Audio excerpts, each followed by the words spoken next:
Hi class, so in this video I'll try to solve the homework one and walk out these steps for solving each of the problem for a better understanding. So this is the code given for question 1 and we were asked to draw the ITG and LDG.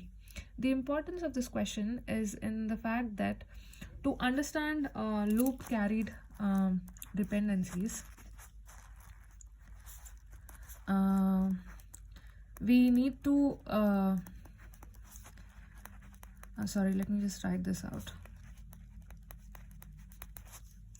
And there was S3, which is, I think, Cij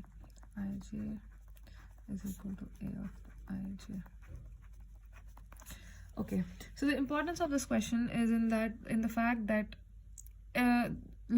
sometimes understanding loop carried dependence is not trivial, and the traversal of the graph or the loops makes a huge difference, and that's what we wanted to highlight in this. So let's first try to do the ITG. So for drawing the ITG, all we have to do is unroll the loops, right? So for I is equal to 1, the j is going from n minus 1, n minus 2, and so on till I, which is 1 here. Now for I is equal to 2, j will go from n minus 1, n minus 2, and so on till only 2. So if, for instance, n was equal to 5, I is equal to 1, and then j will go from 5, 4, 3, 2 till 1. If I was 2, j will go from 5, 4, 3 till 2. I is equal to 3, j is equal to 5, 4, 3, right? So your traversal is going to look something like, if we have 1, 2, 3, 4, 5, 1, 2, 3, 4, 5, 1, 2, 3, 4, 5, 1, 2, 3, 4, 5, 1, 2, 3, 4, 5. Okay, so this is 5, 4, 3, 2, 1 for j, and there's 1, 2, 3, 4, 5 for I. I is increasing this way, j is increasing this way. Okay, so here for I is equal to 1, which is this row, j goes from 5 to 4 to 3 to 2 to 1. Then the next element is I2 and J5 again, right? So it goes something like this, then again till only 2 this time, then goes this way, and so on, right? And that's how the traversal sort of ends. Now for loop carried dependence, let's try to see how. Okay, let me try to keep these two statements. Okay, let's notice the statement, for instance. So initially the S1 is a loop independent statement, right? Like in each of the iteration, Aij is going to just read Bij and Cij, add these two guys and write to Aij. So it's there's no loop carried dependence here, but because of S2 there starts being loop carried dependence, because in any for loop iteration for a given ij, Bij is going to read I plus 1 and j minus 1, which will come from a different iteration. So for a given I and a j, in S1 we will read that ij, but write that ij, but in S2 we are going to read something else. So to understand what kind of loop carried dependence we are having, let's try to roll it out. So let me just put I j is equal to something, and we are reading I plus 1 and j minus 1. Okay, so now let's do the unrolling again. For I is equal to 1 and j is equal to 5. we will write 1 5, but we will read, so I plus 1 is 2, j minus 1 is 4. For I is equal to 1 and j is equal to 4, we are going to write 1 4, but read 2 3. Then I is equal to 1, j is equal to 3. A1 3 is written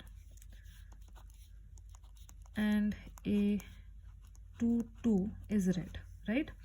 Let's take some other element. For instance, I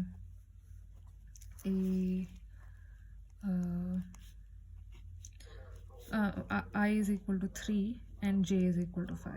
So A3 5 is written and A4 4 is read.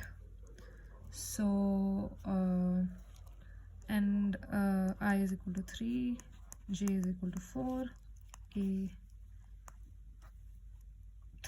4 is read, written, and A4 3 is read. So if we now translate this onto the graph here, let me try to zoom out a bit and so that everything is visible. Yeah, so if we try to look at the first iteration, so A1 5 is written, and in the same loop 2 4 is read. And because our for loop is going to unroll in this fashion, this thing which is being read is going to be written later in the traversal, right? So for this guy, what we are essentially going to do is we are going to read initially in the beginning iteration for a given ij, and then eventually we are going to write to it. So we are going to do a write after read for this variable. So we want to make sure that in the beginning iteration where this is being read, this is not tampered and a new value is not written.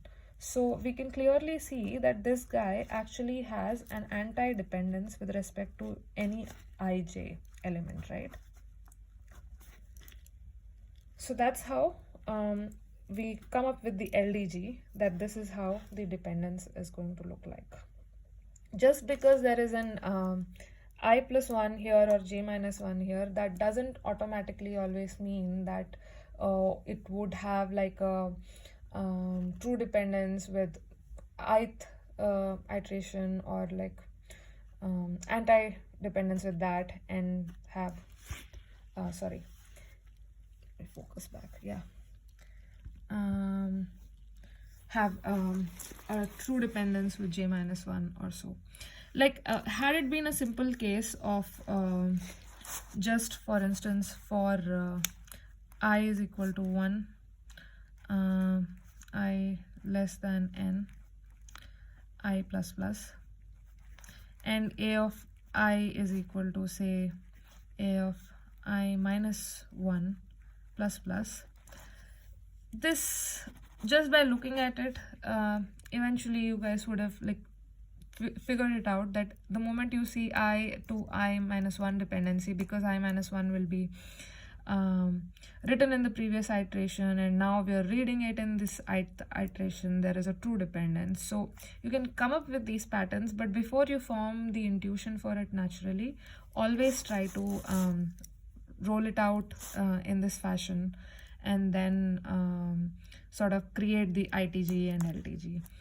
Even in any complex cases, or when you are in doubt, just rolling them out and writing out these variables for each I and a j, give them some values, and just understanding the pattern gives a better picture. Okay, so that's how you solve the problem 1. For the problem 2, let me actually break these videos down and post another one.